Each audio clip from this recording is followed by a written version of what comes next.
Good morning, Panzers. It's Tuesday.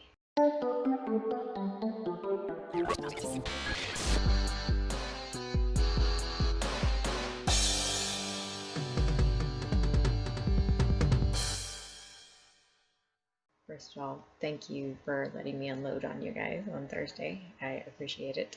You know, I'm better. I'm still sad, but I'm better.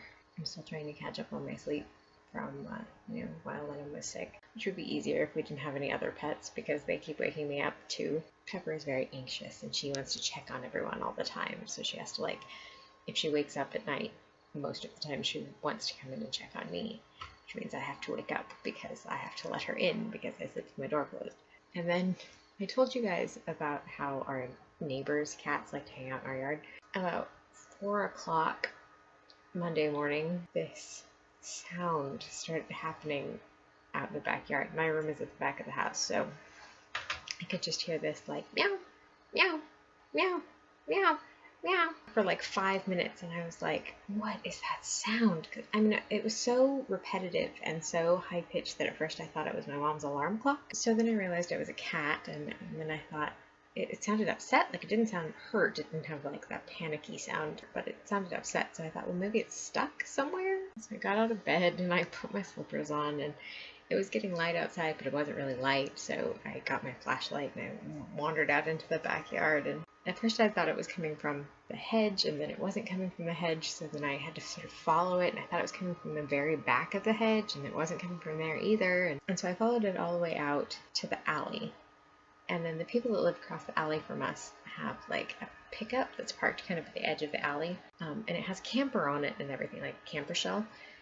And it sort of sounded like this cat was maybe stuck inside the camper somehow. But then when I got close to it, it stopped making the sound. So then I couldn't like follow the sound to tell where it was coming from. So I ended up staying out there for like a long time trying to find this stupid cat, and then I couldn't find it, and it wouldn't make a noise until I left. It was like 4 in the morning. I'm wandering around in my pajamas in the alley with a flashlight trying to find this cat. I never did find it.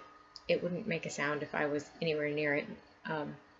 But I'm pretty sure that it was not actually trapped anywhere. Hi, Squeaker, you want to come in? Well, come on. So yeah, I don't think it was actually trapped anywhere. Once I left and like got away from it and it started meowing again, it sounded like it was moving, so I think it was safe. So I finally went back to bed. But I mean, it's bad enough when our animals wake me up in the middle of the night for ridiculous reasons. Like, I think it's getting to be too much when just random animals wake me up in the middle of the night for no reason. Don't be a Hufflepuff, people.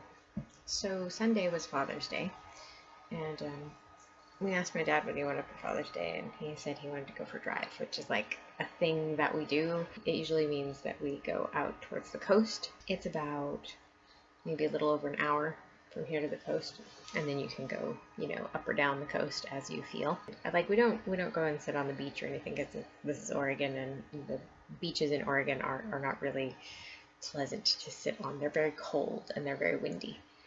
So you don't want to like just go sit on the beach unless you're well wrapped up, you're wearing a coat. I mean, even in summer they're really cold and windy, so they're not really like, it's not like go hang out in your bathing suit on the beach. So we went over and did our thing and whatever and wandered around, and then we were kind of thinking about heading home, and then Dad suggested that we go see Amanda.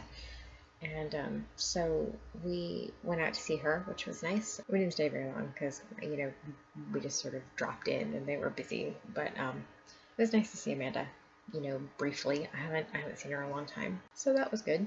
That was, a nice little bright spot. So that's about all that's going on with me. I hope you guys are having good weeks. I love you guys a lot. And don't forget to be awesome.